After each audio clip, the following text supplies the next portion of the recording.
مقام ثعلبیہ پر جب امام حسین علیہ السلام کا کاروان پہنچا تھا تو امام نے دیکھا کہ دور ایک خیمہ لگا ہوا ہے. اب امام مصباح الہدی و سفینۃ النجاہ یہ میں عرض کر چکا ہوں. اچھا یہ جو حضور مکرم نے فرمایا کہ حسین ہدایت کا چراغ ہے، نجات کی کشتی ہیں، اس کی کوئی ایکسپائری ڈیٹ بھی نہیں ہے.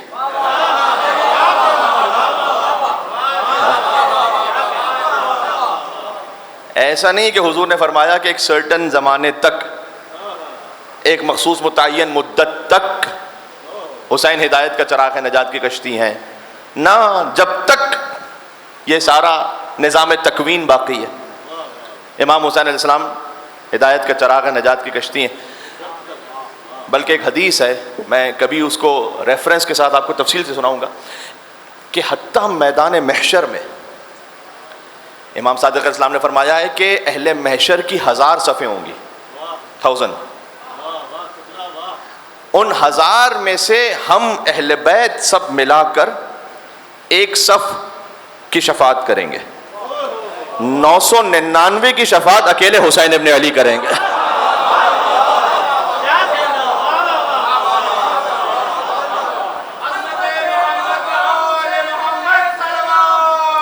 اللہم صل علی سبحان اللہ. آپ ذرا غور فرمائیے کہ کیا نعمت عظمی اللہ سبحانہ وتعالیٰ نے آپ کو عطا کی ہوئی ہے. نعمت عظمی ہے واقعی یہ. الیوم اکملت لکم دینکم واتممت علیکم نعمتی، یہ وہ نعمت ہے کہ جس پر ساری نعمتیں تمام ہو جاتی. یہ وہ نعمت عظمی. بچوں کے لیے ایک مثال دو، دیکھیں ماچس کی ڈبیا ہے نا، وہ 1 روپے کی ہوگی شاید، لیکن اگر اس کے اندر 10 کروڑ کا ہیرا ہے تو ڈبیا پھر 1 روپے کی نہیں ہے، وہ 10 کروڑ کی ہے. ہمارے اپنے وجود کی کوئی حیثیت نہیں ہے.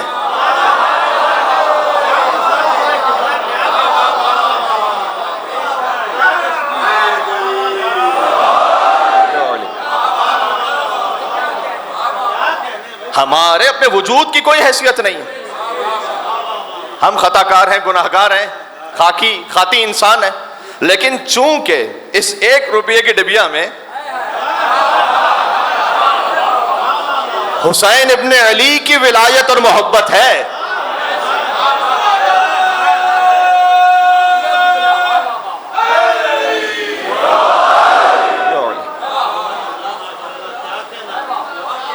چونکہ حسین کی ولایت ہے، ہاں چونکہ حسین کے بابا کی ولایت ہے اس قلب میں، لہذا اس قلب کی حیثیت ہے، اس وجود کی حیثیت ہے. ہمارے اپنے وجود کی حیثیت نہیں ہے. حتیٰ اس کی عالی ترین مثال آپ یہی شہیدان کربلا کی جو زیارت آپ پڑھتے ہیں، السلام علیک یا ابا عبداللہ وعلی الارواح التي حلت بفنائک. اس کا کیا مطلب ہے؟ سلام و ابا عبداللہ حسین علیہ السلام آپ پر. آپ نے ہزاروں مرتبہ زیارت عاشورہ پڑھی ہے انشاءاللہ، اور پڑھتے رہنا چاہیے. خود جو زیارت عاشورہ کو 100 درود اور 100 لعنت کے ساتھ پڑھنے کا طریقہ ہے، ایک تو وہ پورا طریقہ کہ اللہم لعن اول ظالم ظلم حق محمد وآل محمد وآخر تابع له على ذلك اللہم لعن العصابۃ التي جاہدت الحسین وشايعت وبايعت وتابعت على قتله اللہم لعنهم جميعا. اسے 100 مرتبہ پڑھیں. لیکن اگر فقط آخری فقرہ اللہم لعنهم جميعا اسے 100 مرتبہ پڑھ لیں تو وہ زیارت عاشورہ کا جو پورا ثواب ہے، 100 مرتبہ والا جو عمل ہے وہ پورا ہو جائے گا.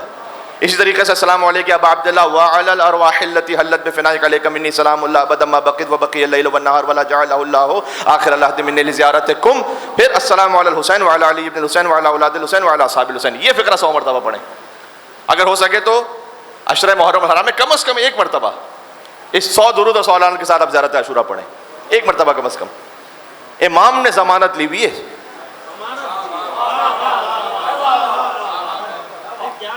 امام صادق اسلام نے فرمایا کہ میں نے اس زیارت کو سنا ہے اپنے بابا سے اس ضمانت کے ساتھ، کہ امام باقر نے کہا کہ میں نے اس زیارت کو سنا اپنے بابا سے اس ضمانت کے ساتھ، اور انہوں نے اپنے بابا یعنی خود امام حسین علیہ السلام سے ضمانت کے ساتھ، کہ انہوں نے مولا علی علیہ السلام سے ضمانت کے ساتھ، کہ انہوں نے رسول اللہ سے ضمانت کے ساتھ، کہ رسول اللہ نے جبرائیل سے سنا، جبرائیل نے اللہ سے بیان کیا.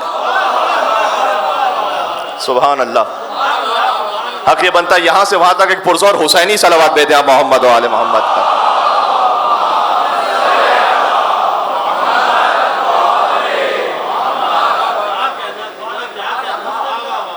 ہماری گفتگو ہے السلام علیکم یا اہل بیت النبوہ، نبوت کے اہل بیت، نبوت کے اہل بیت کیا پنجتن پاک کی آخری فرد امام حسین علیہ السلام. تو جو میں بات عرض کر رہا تھا کہ مثال میں نے دی ماچس کی ڈبیا، اس کے اندر 10 کروڑ کا ہیرا. میں نے کہا ہمارے وجود کی حیثیت نہیں ہے، لیکن جب اس کے اندر حسین کی محبت ہے، اس حسین کی محبت کی وجہ سے اس وجود کی حیثیت ہے. اور میں آپ کو شہیدان کربلا کی مثال دے رہا تھا. السلام علیکم یا ابا عبداللہ کے بعد کا فقرہ کیا ہے؟ وعلی الارواح التي حلت بفنائک. اس کا مطلب کیا ہے؟ سلام و امام حسین پر اور ان ارواح پر. وعلی الارواح، کون سی ارواح؟ التي حلت بفنائک، وہ ارواح کہ جو اے حسین آپ کے آستانے پر آ کر تحلیل ہو گئیں. تحلیل ہو گئیں یعنی جن کا اپنا وجود ختم ہو گیا آپ کے آستانے پر آ کر. بس اس سے اچھا اور بہتر لفظ ہو نہیں سکتا تھا. اس لیے کہ زیارت عاشورہ خود حدیث قدسی ہے، اللہ سبحانہ و تعالیٰ کا کلام ہے. حدیث قدسی ہے زیارت عاشورہ، اس بات ذہن میں رکھیے گا. حدیث قدسی کا مطلب یہ ہوتا ہے کہ وہ اللہ کا کلام کہ جو قرآن کا حصہ نہ ہو، وہ ہے حدیث قدسی. یعنی ہے اللہ ہی کا کلام لیکن جو قرآن کا جز بن جائے اسے ہم قرآن کہیں گے، جو قرآن کا جز نہ بن سکے اسے اب حدیث قدسی کہیں گے، ہے اللہ ہی کی طرف سے. کاش میری بات پہنچ سکے. بس حدیث قدسی اور قرآن میں ویسا ہی فرق ہے جو حسین اور عباس میں فرق ہے.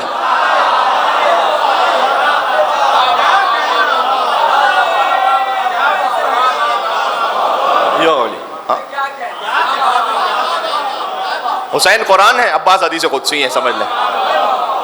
سبحان اللہ. ایسی رفعت کہ جہاں سرحد عصمت مل جائے، غازی ابو الفضل عباس علیہ السلام. ایسی رفعت کہ جہاں سرحد عصمت مل جائے، 2 قدم آگے بڑھیں اور امامت مل جائے.